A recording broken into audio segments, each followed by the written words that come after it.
What's going on YouTube? Y'all boys already know it's your boy Juice. We back at it again with another motherfucking video. Today we got a little LN in this bitch, man. Before we get into this video, I hope your boy like, comment, subscribe, and get into the motherfucking video. Yeah, just bump it. Somebody hit him. Hey brother, you doing okay? No, he ain't okay.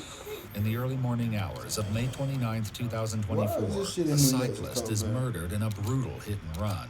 With no leads, the case goes cold until a shocking video of the incident surfaces on Instagram, posted by an 11-year-old child. What it reveals leaves investigators in shock, forcing them to confront some of the youngest violent offenders ever encountered. Look where I hit her. Her whole face went boom. The following is based on official police records, and most of the footage has never been seen before. This is my message to all the little LNs and YNs, bro. Be a kid, bro. Little buddy 11 years old out here playing with guns, bro. And that's how you know, like, bro, parents ain't being parents no more, bro. Cause me, how the fuck your son 11 years old with a gun, bro?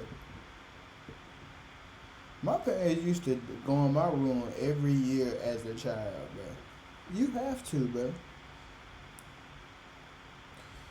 You gotta walk in your kid's room, like, you gotta watch them, bro.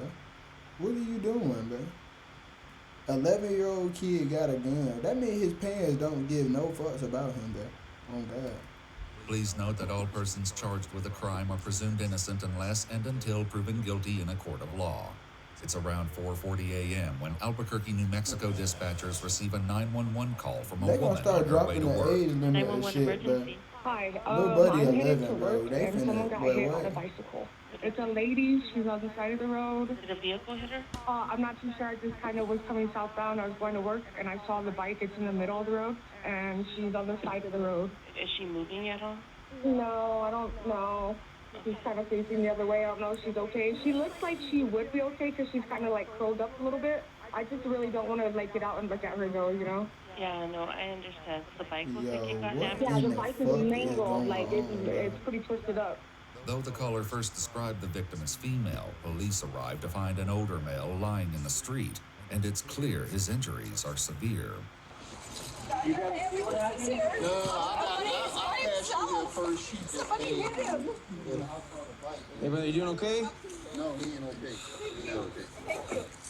Yo, these, and you know what's crazy, bro? These some little ass kids. Hold up, bro. We gonna wait till we get to the little niggas, bro. Go try and block out that time. Yeah. These are little ass kids doing shit like that, bro. Where is the parents at, bro? Okay, so you didn't see what happened though, man? You just kind of saw him? The bike in the road. Oh, look. You got that right there. Okay. So, whoever did this, and that's how I knew somebody was hit, because that's like, Yeah, the bike kind of laying over there. and I hope he make it, man. Yeah. So none of you guys actually saw what happened? You just drove up on him? Subject's unconscious. He's breathing but not responding. Thank God he had this helmet on. He's breathing, but he doesn't respond really well. An employee badge found in the male's belongings identifies him as 63-year-old Scott Happermel, who is urgently rushed to the hospital for life-saving treatments. Meanwhile, officers began surveying the scene in an attempt to piece together what may have happened. I think it might have happened over here because I saw the shoes behind that guy that stopped his shoes up over there. Jesus, man, he must have gotten nailed. God damn, I know. I mean, these bikes aren't made to take impacts for hope. Yeah, but I mean, like, just throwing his shoes that far? Yeah, like this one's back over here.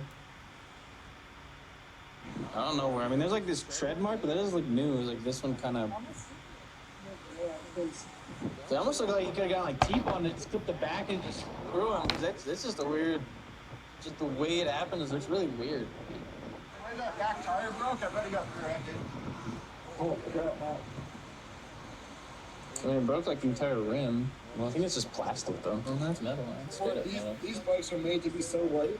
It's such light. Oh, yeah, it's just straight up metal. They're like racing. Yeah, the compass ones. Police note the bicycle was equipped with 2 rear-facing flashing red lights and 2 forward-facing lights. Scott would have been visible despite it being dark outside. As they continue to comb the streets, they find more scattered evidence. Yeah, there's a little bit right here. I wonder if it happened maybe more back here and just flung him. 'Cause I mean, there's like a hat right here. I don't know, man. Because I'm wondering if it happened back here, then.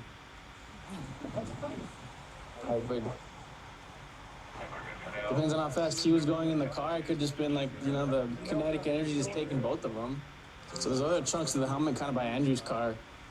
Piece of the visor, and a little chunk like in the middle of the intersection right there. So I'm wondering if he kind of got hit like at that intersection or in that area. There's a chunk of his helmet over here. Officers begin searching for local surveillance cameras that might give much-needed answers. One such camera is pointed directly at the intersection, but when they knock on the homeowner's door, they receive no response. It's a disappointing setback, but a later call to the Albuquerque Police Department sheds new light on the situation. Police Department operator 4187, how can I help you? Yes, this morning I reported a hit and run on a bicyclist, and I actually have some more information. I was able to pull some video footage from the church that I work at, and we actually saw him getting hit, but it's a little grainy, but it might be helpful. Scott's bicycle light flashes between the trees just as the bright headlights of an approaching vehicle begin to close in. While it's difficult to see, the sound of the impact is unmistakable. Additional cameras capture the car speeding through the neighborhood, but the footage is too grainy to make out a license plate or even identify the make or model. At 7:25 a.m., just hours after the incident, a suspicious vehicle was found abandoned half a mile from the crime scene. One window is shattered, the ignition is visibly damaged, and the car, a silver Hyundai sedan, had been reported stolen. Damage to the exterior was found to be consistent with crashing into an unfixed object. Officers at the scene speak with the homeowner whose cameras face the intersection. He confirms they weren't recording.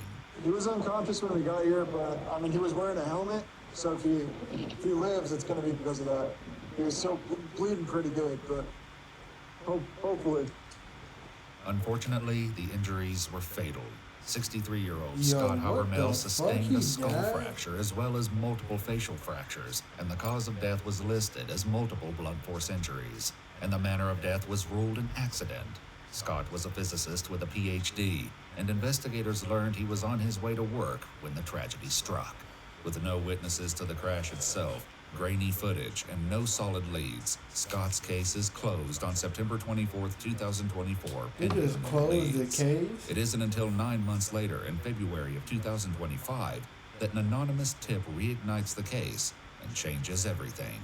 The tip leads investigators to an Instagram account where a video of the fatal crash was uploaded, filmed from inside the stolen car. Yo, this how you know this some little kid shit, by an 11-year-old child named Messiah. Alright, man, pull up. As investigators begin diving into his account, they find videos documenting a variety of crimes, from pranks targeting fast food workers to a variety of thefts, including one video showing Messiah stealing a Ring camera from a residence.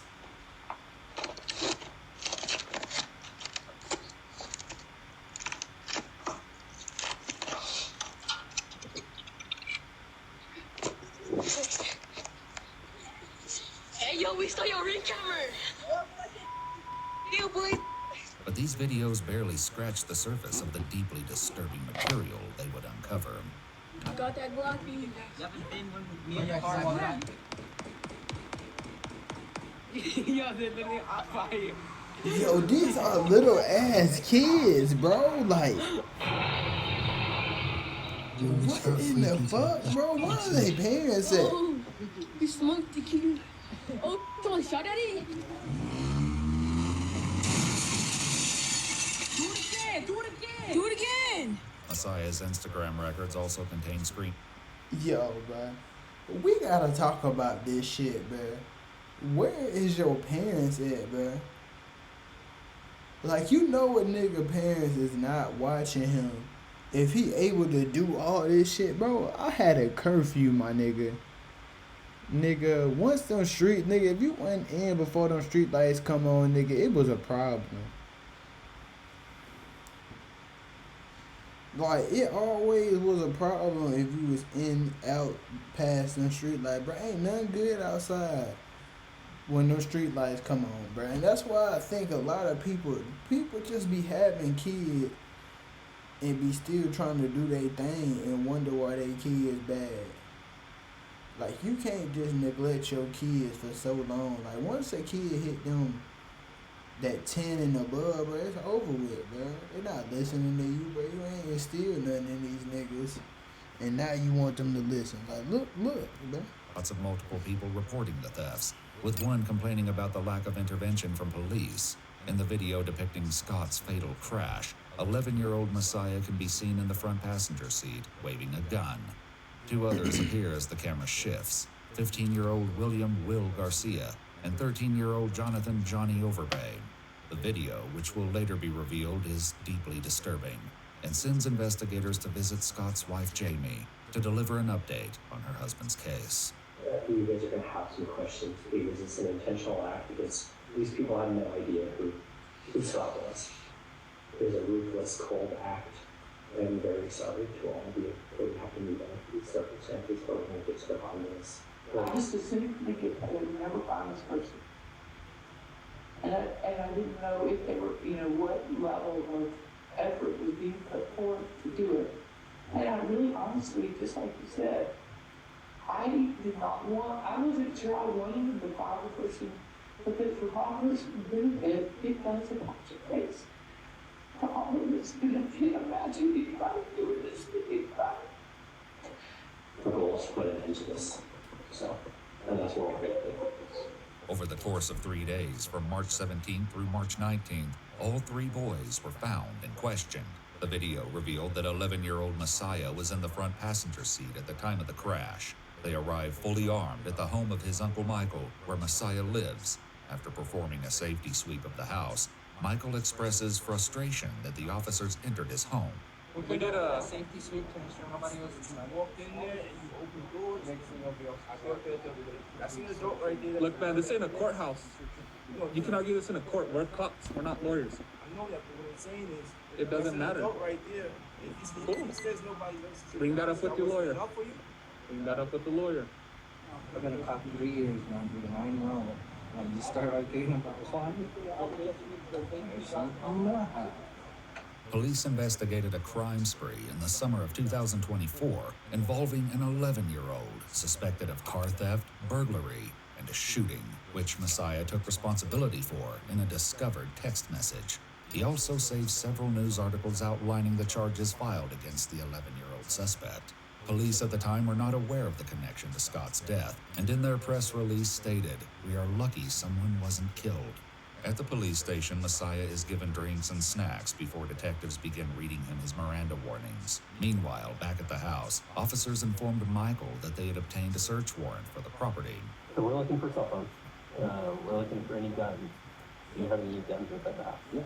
You do have some guns? Yeah. Okay, what are those guns? One gun in my room. In your room? Mm-hmm. Should there be any guns in the factory? No. There's no gun.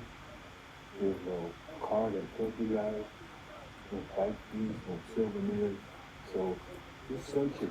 While his uncle may not have been aware, Messiah's phone records suggest a concerning pattern involving illegal firearms, including a message in which he admitted stealing a gun at a party, and others discussing plans to rob gun stores. Back in the interrogation room, Messiah is asked if he wants to speak with detectives now that he's been made aware of his rights. He agrees to answer questions, but asks that they call his uncle first. Hello, is this Michael Hayes? Yeah. Hello, Michael. My name is Amir Baker, and I'm with the Albuquerque Police Department. We're here talking with Messiah right now, and he asked if we get you on the phone while we talk with him. Are you okay with that? They don't got this nigga a Big Texas, a Nutri-Grain bar, and a motherfucking zebra cake. Bro, he finna start talking, bro. Oh my god, bro. This shit is so sad, bro. He looks so out bad, that he's free to leave while the search warrant continues at his house, but he still doesn't agree to come in. Messiah wants to talk to you. Hello? And then you know what's so fucked up about this? Lil bro don't think nothing wrong with what he doing right here in this clip. Do you know how funny this shit is if you not a little kid, bro? Because he in this room right here. They don't got this nigga some snacks. They ready for him to talk. You know how disrespectful it is they offer you something to eat while they interrogating you. They trying to soften you up so you can talk. No, bro. This why I don't do stupid shit like this, bro. Because I don't want to be in this room looking goofy because I know I'm about to say something. I know they gonna try to interrogate me. And they feeding me and shit so I can talk. Like, and that's how you know this a little kid, bro. This is a little kid, bro. He ain't that old. He not old, bro. He on autopilot right now, bro. He just an NPC right now, bro. Real talk, bro. This is what I'm saying, bro. People don't be in their kids' life, bro. People do not be in their kids' life.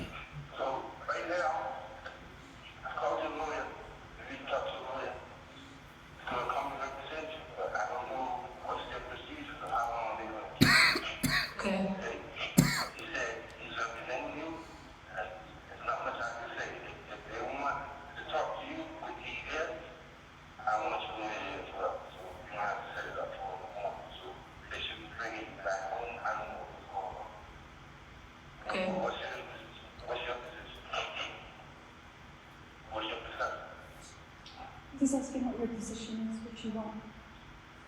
To go home. I'm tired. Alright.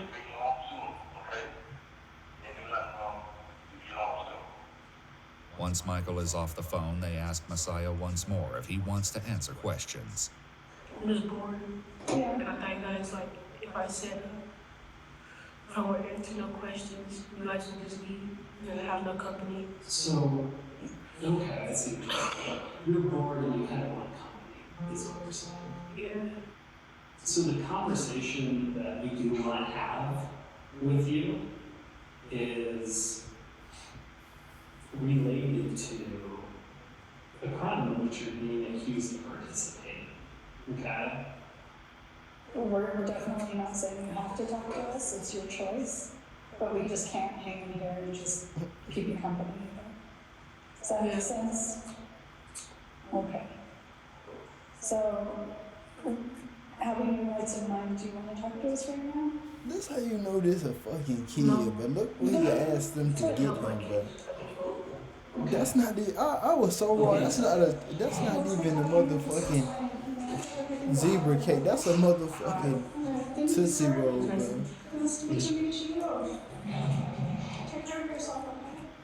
The second occupant, 15-year-old William Will Garcia, voluntarily surrenders to police at a public meeting place.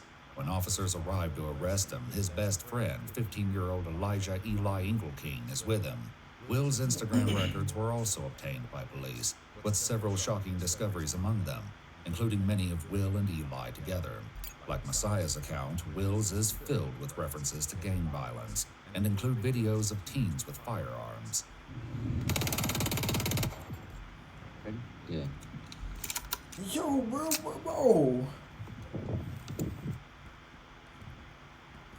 BB. These are little ass kids. Eli bro. tells detectives he will. Bro, this is a little ass boy, bro. What is he doing playing with guns, bro? Why everybody wanna be so hard, bro? What is wrong with being normal, bro? I never seen a problem with being normal, bro.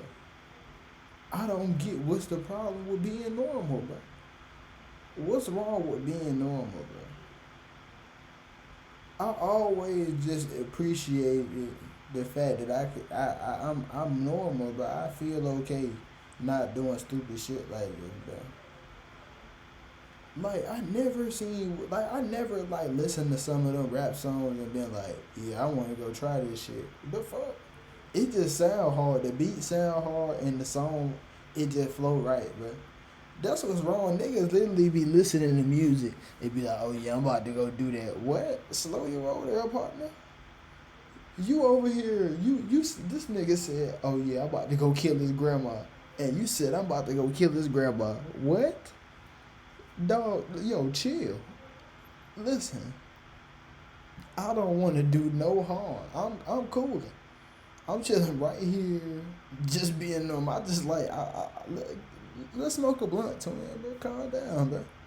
Chill, hold your horses with there, Will bro. that night, but shares what Will Nigga got explained too to much him dip about on his his shit. involvement. Sit here, In the past, yeah, like he we were playing 15, bro. and Bro is stuff, 50, bro. This nigga is and I was really what's 15, bro. happening, and he was just trying to, they were really just trying to scare him. They were trying to hit the biker, we'll say. And Donnie took it to another level and armed him in the back. He sped up, he killed the guy. While Eli insists this is all the information he has, detectives will later learn that he knows a lot more than he's letting on. For now, they meet with Will's parents briefly before they head to the police station to interrogate the 15-year-old. Do you guys want to talk to us? Like, just the parents, do you guys want to talk to us and have a conversation? I might want to. Okay, so for me, I can say I don't have anything to say other than thank you for what you do. And I've instructed my son not to talk at all until his attorney is present, which should be in the next couple of days, you know. At the police station, Will sits with investigators who are hopeful they can obtain more details about the incident. So, William, you know that you are under arrest. Yeah. But what we're going to do is we're going to start off by reading you your Miranda rights and making sure that you understand those. And then we can go from there, okay? So do you understand your rights? Yeah. Okay. And would you like to talk with us? I would like a little bit of this. Okay. All right. Despite exercising his right to silence, Will is still under arrest. They briefly allow him to call his parents before taking him to the holding cell. Hello? Hey, Mom. Hey. I just wanted to talk to you. Just to... I don't know. I'm out here. What do you mean? I'm outside of where you're at now. Oh. Well, yeah, I'm probably over to me though. No. So, you just told them you wanted an attorney, right? Yeah. But just know that you're okay. Okay. I love you, son. I love you too, Mom. Hi, son. Hey, Dad. Hey, I love you, okay? I love you too, Dad. Keep your chin up, we'll run behind you, even though you're not talking to us with me. We're planning, okay? We're meeting with the attorney in the morning, okay? Okay. They locate the suspected driver, 13-year-old Johnny, at the Juvenile Probation Center, where he's attending an appointment with his mother. Jonathan is currently on probation for an Oh yeah, I'm probably over to me though. Bro, I'm gonna be real with all y'all young niggas, bro. Bro, if you don't do it for nobody else, do it for your family, bro. You know how, like, sad a parent would be if they seen their kid get a call from their kid and he's sitting here in an interrogation room about a man getting murdered. Like, if I found that out about my child, I would feel like I would probably kill myself, bro. Because as a parent, bro, you gotta think, like, that fall back on you. What did you do wrong? And it's like, you could do everything and this shit still could happen. You hear his parents, that's the first, they didn't get mad at him or nothing. They said, I love you, son. I'm here for you, son. He in here smirking, smiling, thinking this shit a joke, bro. Please, y'all young, all the youth, bro. This I preach to the youth, bro. Please just do it for your family, bro. Do it for your last name, bro. Don't do it for folks you ain't gonna even see, trying to be cool like everybody else. It's nothing wrong with, like, what happened to, I just get good grades and I like to get fresh. It ain't nothing wrong with being that type of nigga. Like, you just like to get fresh and get good grades. Or you an athlete nigga, you just like to play sports, bro. When does it became a trend where it was like, okay, I'm finna kill niggas, no reason. I'm finna start beefing with folks I don't even know, but we beefing, fuck them niggas. Like, what you get out of that? You don't get nothing out of that, bro. Like, at the end of the day, I want all y'all young niggas to know, bro. Do it for your family, bro.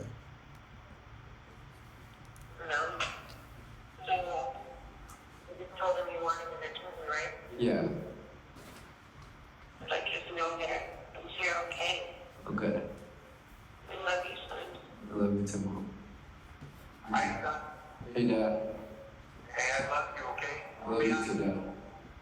Keep your chin up. We're right behind you, even though you're not talking to us. We're thinking of you planning, okay? We're meeting with the attorney in the morning, okay? Okay. They locate the suspected driver, 13-year-old Johnny, at the Juvenile Probation Center, where he's attending an appointment with his mother. Jonathan is currently on probation for an unrelated case. Hello.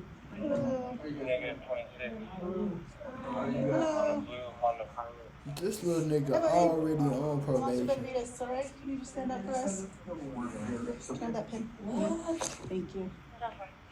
That's the right Jonathan? He has an uncle. Yes, it is, okay? What? Where's your... For what? Do you have a phone on you? No? For what? Detective they'll explain everything, okay? You're gonna go talk to some detectives, okay? So, I just want to make it easier because you're gonna go with us. You're gonna be able to go with us. Okay, am I gonna be able to hug him and love on him? Yes. Oh my God. So he has a warrant for his arrest. We gotta take him downtown and he's gonna get interviewed by a detective unit. Is he going to jail? Yes, he is. Oh my God. John receives a quick pat down outside of the room before they begin to escort him to a waiting police cruiser. You're going to jail.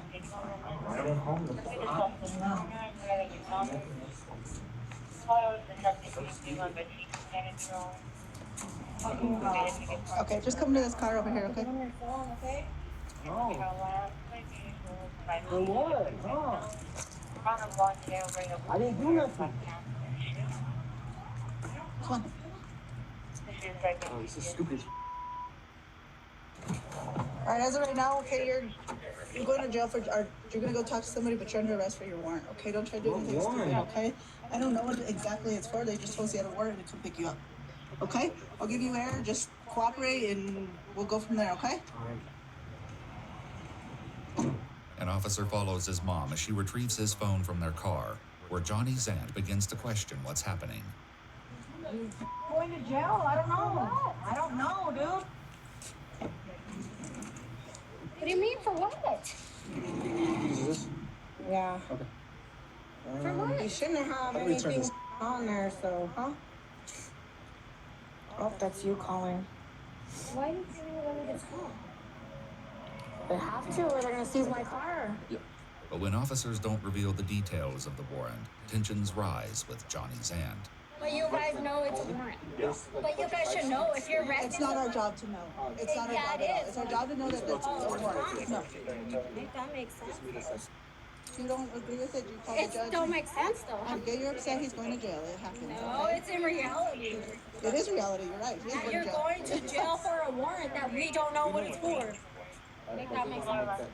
His mom arrives separately at the police station, where she's about to see exactly why they placed her son under arrest. Her instructions to Johnny reveal that someone gave her information about his warrant, though it's unclear who did. It's up to you if you want to let answer questions or anything like that, but you just wait. I don't know what you're telling me or something. They're trying to get you more. Okay. Love you. Sorry.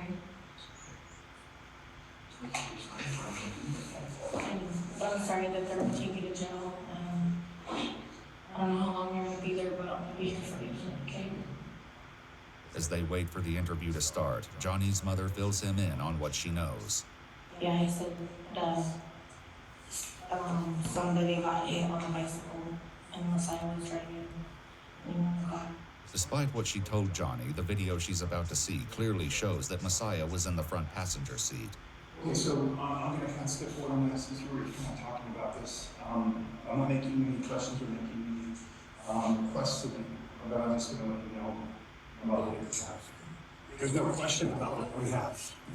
Oh my God, I don't want to watch You don't have to watch this.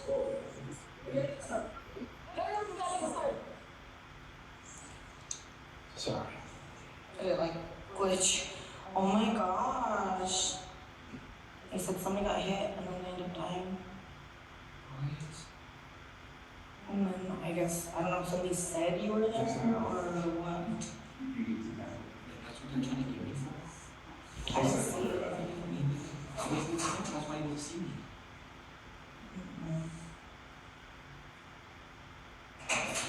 Dang, I was just talking. Thank God, because I didn't want to see that.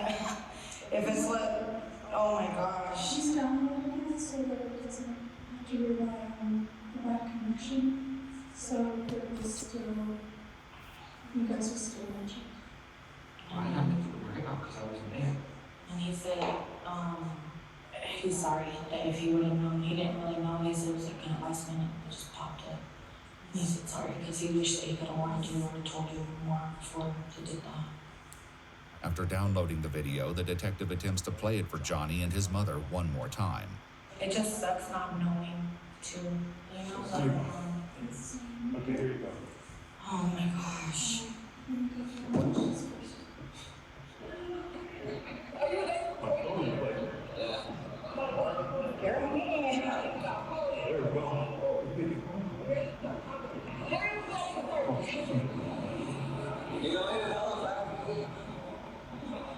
It's bumping, Brad.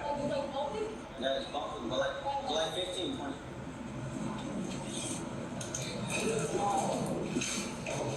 I think it's solid, John.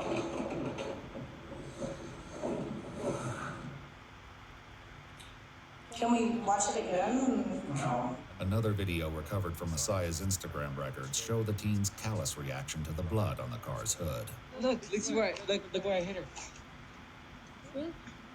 Her whole face went boom. The detective lets Jonathan's mom What? know he'll be taking God his is phone, not explaining present that with it'll the allow wrong them to neighbors, triangulate bro. his location during the time of the incident. Because what are they doing, bro? Fingerprint one for him because we have evidence from the vehicles of where you're going and stuff like that. So that was just a statement to let you go. Because I could hear her kind of talking about it, so you're not like, that's why. Because I remember fucking with him, like, what is going on? Because he's been out of jail. He was in jail for a long time. And then he got out and he's been getting everything he was doing. So there was vehicles involved, and they have evidence from them. So once those DNAs, they'll be cross-examining his DNA and prints to the stuff collected from those vehicles. Curious about his current probation, detectives ask for more details. He had broken into a school or something. And he's been doing restitution and stuff like that. So. Yeah, this will, unfortunately, that's going to violate that. So. All right. Okay. Well, I wish that I could make you pop out tonight. I was gonna make it 2 hours. I love you. Get a good shower. I'm sorry. Can you be okay? Most I could do. An officer enters the room to take Johnny to his holding cell, leaving his mother in an emotional state. Does he have to go right away? Yeah, we'll let you say bye and now. I love you, baby. I'm here for you. Just remember everything that happened last time you went in and just try to learn from it, like everything and so let nobody bully you, but get into trouble, okay? You guys be cool. I need to find your classes. Yeah. Messed it up. Sorry. Love you. All right, they said you could be in there without cuffs, okay? So we'll keep it that way as long as you stay cool, okay? Before entering his cell, Johnny is allowed one last goodbye hug with his mom. Be strong, okay? Best friend. Love you. Kiss. Best friend.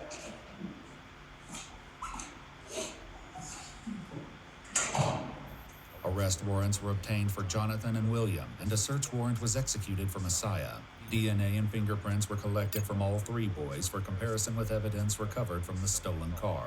On March 21, 2025, Crime Stoppers received a shocking tip from a teacher who revealed that a fourth teen was present in the vehicle at the time of the murder. The tipster recognized the voice saying, "Bump him," as their student, none other than Will's best friend, 15-year-old Elijah Eli Engelking, who had previously denied any involvement when questioned by investigators.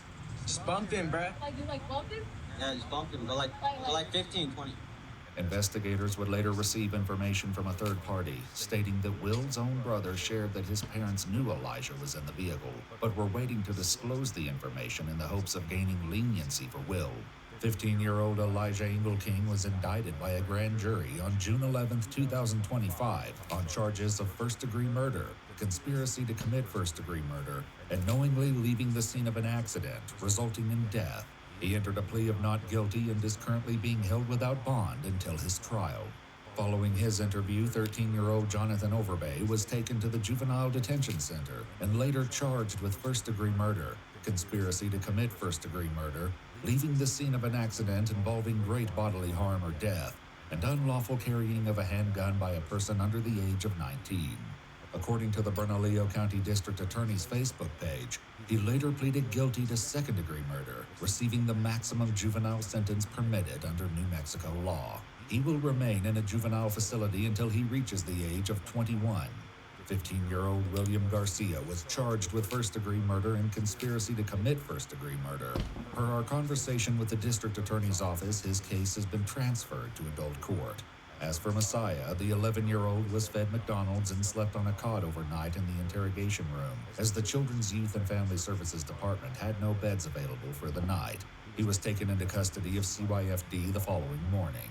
A recent Facebook post from the Bernalillo County District Attorney's Office announced that a now 12-year-old has been charged with an open count of murder in connection with the death of Scott Habermel. We contacted the 2nd Judicial District Attorney's Office to confirm whether this individual is Messiah, but were told they could not provide additional details at this time. If you'd like to see select new videos early and help us keep uncovering case files that rarely come to light, you'll find extra footage and unseen details.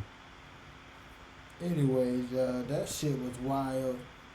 Them YNs, they getting out of hand, y'all. And we need to do something about it. That's why we need to bring back bullying.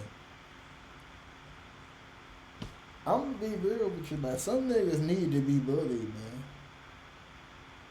Like, it need to be older niggas slapping them up, beating them up. Hey, bro, what you got in the pocket, cuz?